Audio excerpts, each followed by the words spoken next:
Hello, good morning students. कैसे हैं आप सब? बहुत बढ़िया। चलो बेटा, इसी बहुत बढ़िया के साथ अपा आज की क्लास को स्टार्ट करते हैं। तो पॉइंट इज दैट बेटा, आज हम कौन सी क्लास, अपना कौन सा सब्जेक्ट स्टार्ट कर रहे हैं। तो today we are going to start our FM. FM is a subject of your CA inter group 2, और that is your last paper, paper number 6। पेपर का नाम आपका रहेगा बेटा फाइनेंशियल मैनेजमेंट, जिसको हमने अभी प्यार से बोला FM, and strategic management, FM and SM. हमारे एग्जाम में जो एफएम है it will be covered around 50 marks, exactly 50। और सेम मैनर में बेटा 50 मार्क्स का क्या रहने वाला है हमारे पास, एसएम रहने वाला है। एफएम का फीचर ये होगा कि it is totally, we can say totally practical subject.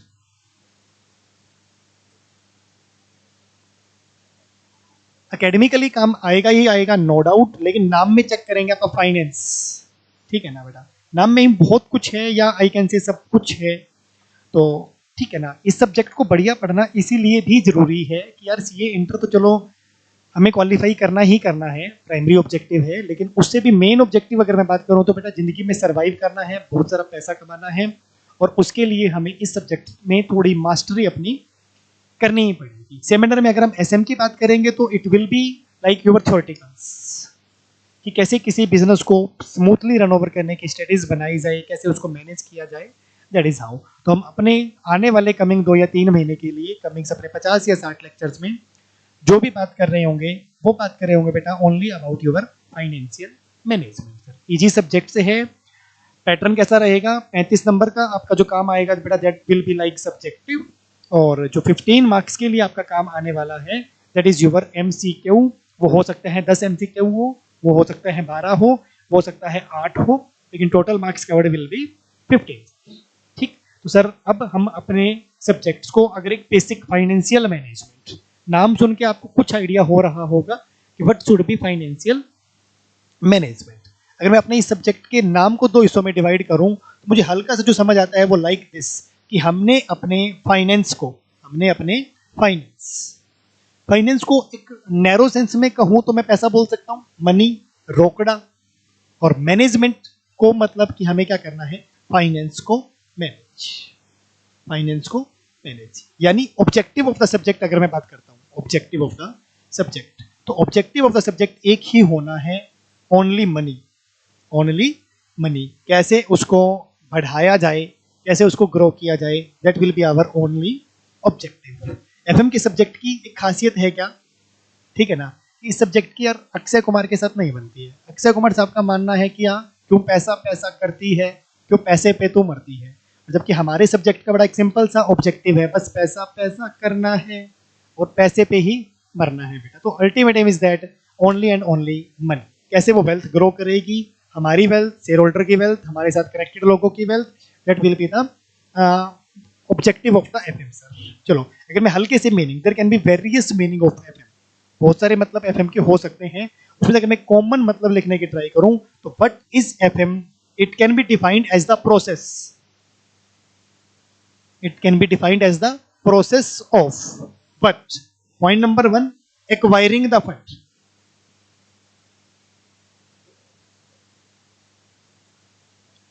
कि अपने को फंड एक्वायर करना है सर, बिना फंड बिना मनी हमारा जो फाइनेंशियल मैनेजमेंट है वो क्या है सर, कंप्लीटली अधूरा है। और secondly, FM is the process of utilising the fund.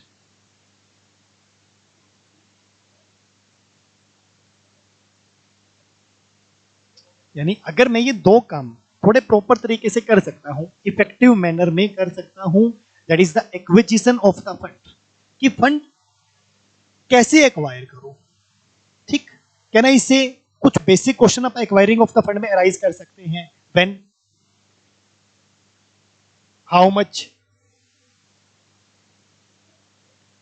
Third अगर मैं कहूं तो फ्रॉम हुम। थर्ड अगर मैं बात करूं तो फ्रॉम हुम। अगर तीनों बातों के आपके पास एक प्रॉपर आंसर है कि when to acquire the fund, when to acquire the fund, when का मतलब क्या होगा, लेट अस से 1 जनवरी 2026 आने वाले कमिंग्स मंथ में मेरे को एक फैक्ट्री इंस्टॉल करनी है या फैक्ट्री लगानी है एक, और उस फैक्ट्री को लगाने के लिए but I need is 40 lakh. 40 lakh. तो सबसे पहला क्वेश्चन यही आता है सर, हाउ मच। अगर अपने को फंड की रिक्वायरमेंट है, छोटे से छोटा या बड़े से बड़ा कोई भी काम धंधा करो, तो requirement of the fund will be determined, क्या कि कितना फंड लगने वाला है, कितना फंड लगने वाला है। तो यानी इंपॉर्टेंट क्वेश्चन हो गया कि to start a factory I need 40 lakh sir. अगर ये रिक्वायरमेंट मैंने गलत डिटरमाइन किया रहेगा तो दिक्कत होगी सर। 40 से कम करोगे तो शायद फैक्ट्री प्रॉपर रनओवर ना करे, 40 से ज्यादा अगर एक्वायर करोगे तो क्या दिक्कत होगी यार। पैसा पैसा जो है ना, पैसे की कीमत है sir. Actually there is a cost of fund, actually there is a cost of fund. कोई भी पैसा फ्री नहीं है, इवन दो चाहे वो आपका खुद का ही पैसा क्यों ना हो। अगर पैसे को आप बोरो करोगे, अगर पैसे को आप क्या करोगे बेटा, बोरो फ्रॉम आउटसाइड, तब भी कुछ ना कुछ कॉस्ट इनकर करनी पड़ेगी। और if it is taken internally, अगर आपने ये पैसा इंटरनल फॉर्म में लिया है तब भी उसकी कोई ना कोई अपॉर्चुनिटी कॉस्ट होगी। जैसे कि आप इकोनॉमिक्स में पढ़ते थे, एक्सप्लिसिट कॉस्ट और इम्प्लिसिट कॉस्ट। पैसा बाहर से लोगे तो एक्सप्लिसिट कॉस्ट जाएगा, पैसा अगर घर से लोगे तो बेटा इम्प्लिसिट आपका कॉस्ट जाएगा। ठीक है सर। तो एक पैसे की ना कीमत एटलीस्ट रहने वाली है सर। तो इसका मतलब हम पैसा ना, अगर मेरे को 40 लाख चाहिए तो पहला बेसिक क्वेश्चन राइज दैट कि यार 40 लाख ही अपने को क्या करने हैं बेटा, एक्वायर करने हैं। दूसरी बात आती है वेल, अगर बेटा मेरे को फैक्ट्री 1/1/2026 को स्टेब्लिश करनी है और पैसा लेटर से मैं आज 1 नवंबर 2025 को रेज कर लूं, तो व्हाट इज द एलिमेंट कि सर आपने ये जो 40 लाख का रिक्वायरमेंट ऑफ द फंड था वो आपने अगर 2 महीने पहले बोरो कर लिया, तो इसका मतलब क्या है कि वहां पर अपने को 2 महीने का एक एक्सेसिव इंटरेस्ट देना पड़ेगा, एक्सेसिव कॉस्ट बियर करनी पड़ेगी। तो इसलिए मैटर करता है कि कितना लिया जाए पैसा, कहां से लिया जाए और कब लिया जाए। कहां सा मतलब क्या होगा, कहां से का मतलब होगा कि पैसा मुझे डिबेंचर की फॉर्म में लेना है, इक्विटी की फॉर्म में लेना है, प्रेफरेंस की फॉर्म में लेना है, रिटेन्ड अर्निंग है, लोन है, व्हाटएवर सर। तो there are many source of fund. धीरे धीरे हम अपने ना सब्जेक्ट्स में 3 महीने तक हमें यही राम कहानी पढ़नी है सर। और होप्स हो यार जब हम 3 महीने एफएम पढ़ें, 4 महीने एफएम पढ़े, तो उसके बाद हमें एक सफिशिएंट नॉलेज हो यार कि how to make money, how to make money sir. तो मैंने कहा what is FM, FM is the process. किस बात का प्रोसेस है बोलो, एक सबसे पहले फंड एक्वायर करने का, जिसके अंदर 3 की एलिमेंट मैंने डिसाइड किया कि कब पैसा लेना है, कितना पैसा लेना है, किससे पैसा लेना है। इज सेइंग बेटा एक भी डिसीजन अगर आपका हुआ गलत तो आपका पहला जो डिसीजन था ना एक्वायरिंग ऑफ द फंड, वहीं से स्टार्टिंग ही क्या हो जाएगी बेटा, गलत। सेकंड पर्पस आता है सर यूटिलाइजेशन, कि जब आपने चलो 40 लाख का फंड लिया, प्रॉपर टाइम पे लिया, प्रॉपर पर्सन से लिया, अब उसके बाद मैटर करता है क्या sir, if it is not used properly, तो भैया फिर इसका मतलब हमें कोई ना कोई दिक्कत हो जाएगी सर। तो यूटिलाइजेशन ऑफ द फंड हमें प्रॉपर करना है। और जब मैं फंड यूटिलाइज करता हूं तो 2 तरीके से यूटिलाइज करता हूं sir, either in fixed assets, either in fixed assets, और I can say in current assets, और I can say in current assets. जब मैंने पैसा फिक्स्ड एसेट्स में इन्वेस्ट किया, उस डिसीजन को हम नाम देंगे, हमारा एक चैप्टर बन जाएगा बेटा आने वाले कमिंग दिनों में, दैट इज कैपिटल बजटिंग।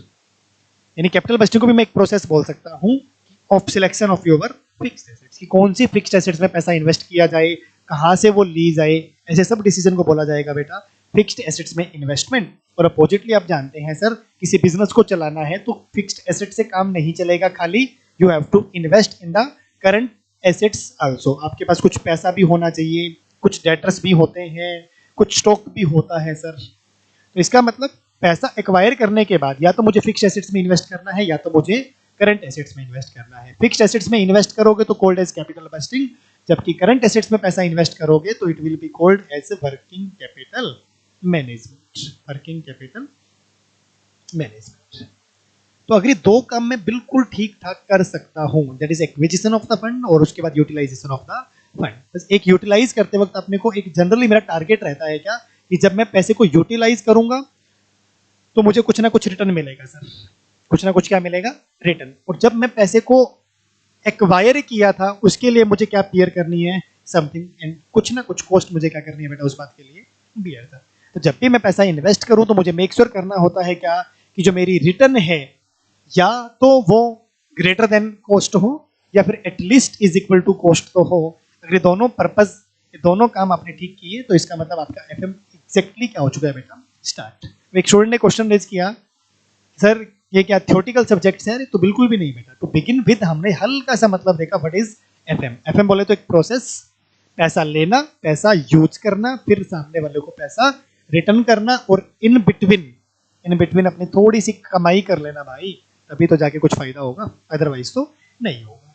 तो कहना ही से कि सर एफएम के लिए जो मैटर किया वो क्या किया, +2 बिजनेस स्टडी में आपने पढ़ा होगा sir, finance decision, invest decision, और लास्ट आपका क्या जाता है बेटा, that is your dividend decision, that is your dividend decision. ठीक, इन डिविडेंड का मतलब क्या होगा, जब भी आपने पैसा बोरो किया, या तो ये इक्विटी शेयर्स की फॉर्म में किया होगा, या आपने पैसा बोरो किया होगा डिबेंचर के फॉर्म में।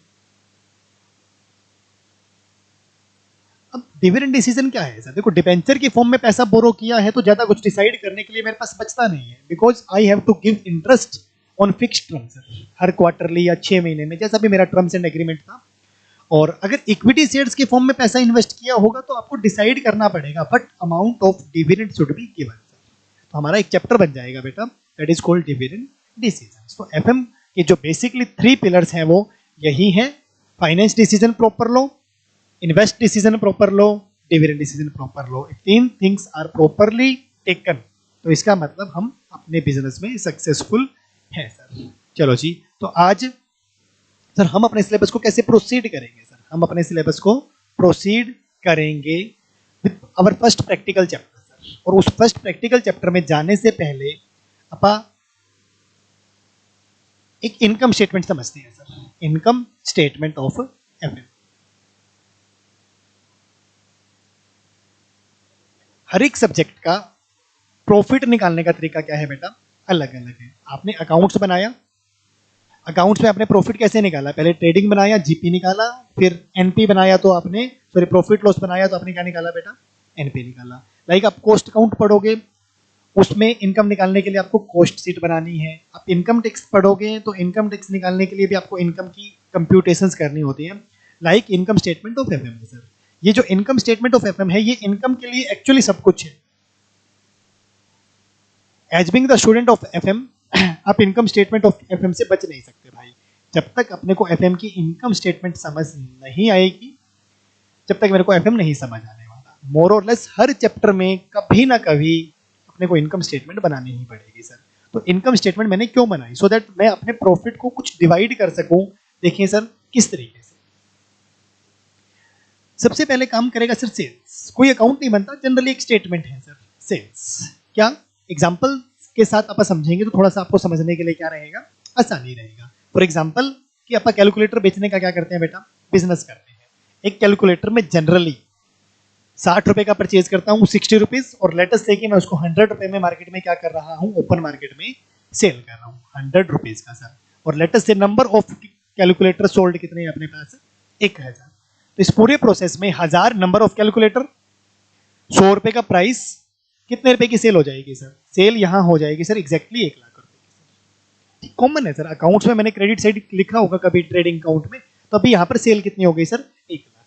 फिर मैं माइनस करता हूं बेटा वेरिएबल कॉस्ट, सेल्स के बाद मैं माइनस करता हूं क्या, वेरिएबल कॉस्ट। सर यही 1000 कैलकुलेटर अगर मैंने बनाए होंगे तो कुछ ना कुछ कॉस्ट ऑफ मैन्युफैक्चरिंग होगी। अगर मैंने इसको परचेज किया है तो फिर क्या होगा, फिर कोई ना कोई इसकी परचेज कॉस्ट होगी। अगर आईसेट की मैंने परचेज किया है तो 1000 इंटू 60, फिर इसकी वेरिएबल कॉस्ट कितनी हो गई, 60,000 सर। अकाउंट्स में आपने इसको नाम दिया था क्या, जीपी।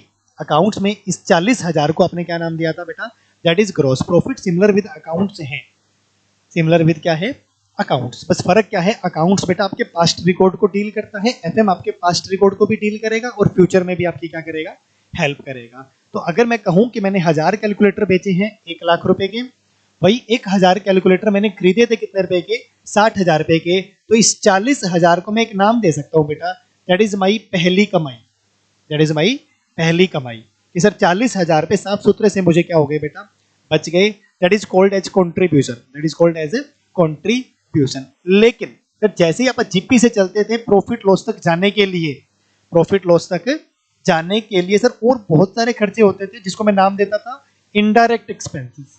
सर ऐसा नहीं है कि 1000 कैलकुलेटर बिकने का मतलब कि 40,000 मेरे घर चले जाएंगे, नहीं। आई have to incur some fixed cost, I have to incur some fixed cost. और ये जो फिक्स्ड कॉस्ट है ना, ये जो फिक्स्ड कॉस्ट है हमारा एफएम फिक्स्ड कॉस्ट को 2 हिस्सों में डिवाइड करता है।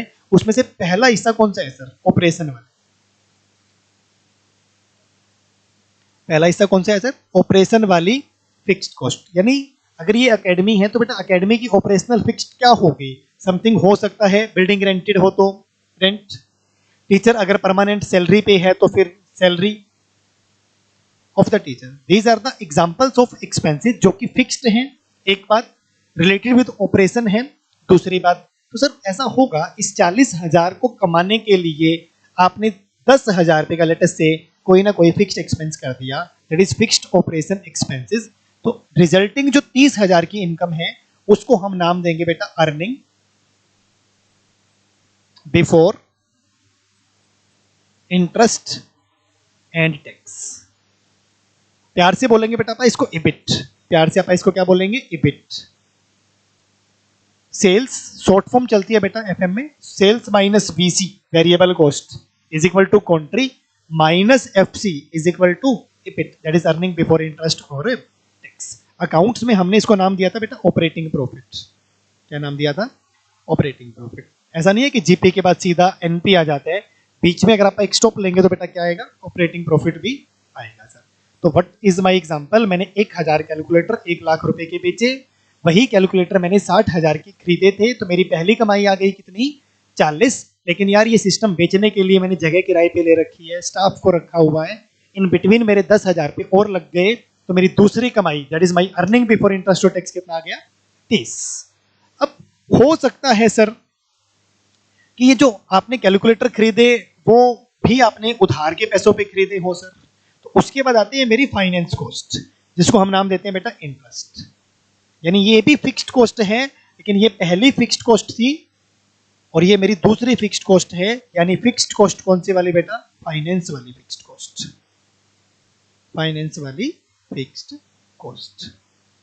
फाइनेंशियल फिक्स्ड कॉस्ट में बेसिकली बेटा 2 ही चीजें जाने वाली होती है आपका, एक जाता है इंटरेस्ट और दूसरा आपका जाता है इसके अंदर क्या? प्रेफरेंस का डिविडेंड। यस, अभी नोट लिखेंगे बेटा आप, दैट इज कॉल्ड प्रेफरेंस का डिविडेंड।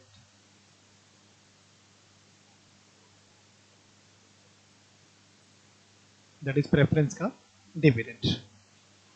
तो अर्निंग बिफोर इंटरेस्ट और टैक्स था मेरा बेटा 30 माइनस इंटरेस्ट। लेट अस से 10,000 का मैं इंटरेस्ट देता हूं, तो that is called earning before tax, that is called earning before tax. ये लो जी, 30 कमाने के बाद भी मेरी जेब में कितने बच गए बेटा? Only 20,000 earning before tax. उसके बाद there will be tax rate, let us say 40%। Tax rate हमेशा परसेंटेज में गिवन रहेगा, टैक्स रेट हमेशा परसेंटेज में गिवन रहेगा। और 40% का मतलब क्या होगा सर? जितना भी मेरा अर्निंग बिफोर टैक्स है उस सिमिलर अमाउंट का 40%। इफ आई कैलकुलेट 20,000 का 40%, रिजल्टिंग अमाउंट विल बी 8,000। और टैक्स देने के बाद अगर मैं बात करता हूं, that is my earning after tax, that is my earning after tax कितनी हो जाएगी सर? 12,000। तो सिंपल सा फंडामेंटल है यार। लाख रुपए का सेल किया, 60,000 का वेरिएबल, 40,000 बच गए, उसमें से दुकान का किराया दिया, 30,000 बच गए, इंटरेस्ट दिया तो 20 बच गए, टैक्स दिया तो कितने बच गए? 12। इस 12 में से अगर मेरे पास कोई प्रेफरेंस शेयर्स है तो माइनस हो जाएगा क्या? प्रेफरेंस का डिविडेंड। अगर नहीं है, फॉर एन एग्जांपल मैं अज्यूम करूं, तो ये जो 12,000 का 12,000 अमाउंट है that will be available for equity share holder, earning available for equity share holder. Preference दे नहीं, सरकार को मैंने टैक्स दे दिया, लेंडर्स को मैंने इंटरेस्ट दे दिया, सब कुछ, स्टाफ को मैंने सैलरी दे दी, each and everything have been deducted. तो फाइनली सर दिस अमाउंट जो है 12,000 that result for earning available for equity share holder. और अगर मैं divide by number of shares भी कर दूं कि लेट अस से मेरे पास 1000 नंबर ऑफ शेयर्स है, तो डिवाइड बाय करने से आएगा सर अपने पास that is earning per share. 12,000 divide by 1,000 that is 12 rupees. तो इसका मतलब हैंस कंक्लूसिव है कि मैं अपने हर एक इक्विटी शेयर्स के ऊपर मेरे इक्विटी शेयर होल्डर के लिए 12 रुपए कमा रहा हूं। इट इज सब्जेक्ट मैटर कि भैया मैं उनको 12 दूंगा या कम दूंगा, मैं उनको 12 दूंगा या कम दूंगा वो एक अलग मैटर है, लेकिन मैं उन लोगों के लिए कमा रहा हूं कितना बेटा, 12 रुपए पर इक्विटी शेयर्स। एक छोटा सा आप नोट डालेंगे बेटा, क्या, इन FM, in FM preference shares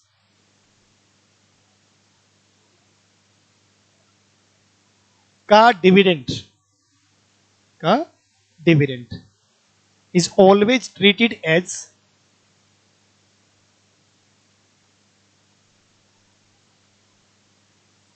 fixed finance cost।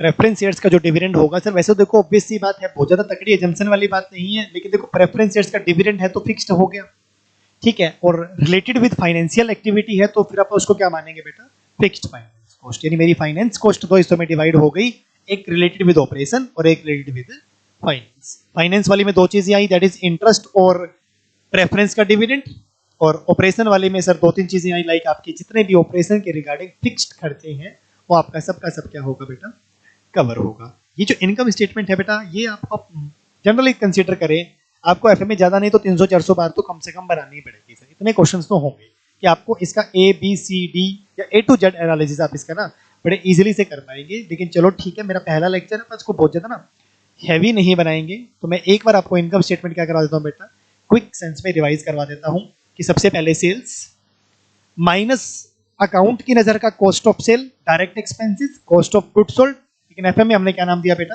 Variable cost. Sales minus variable cost is equal to क्या जाएगा आपका, कॉन्ट्री।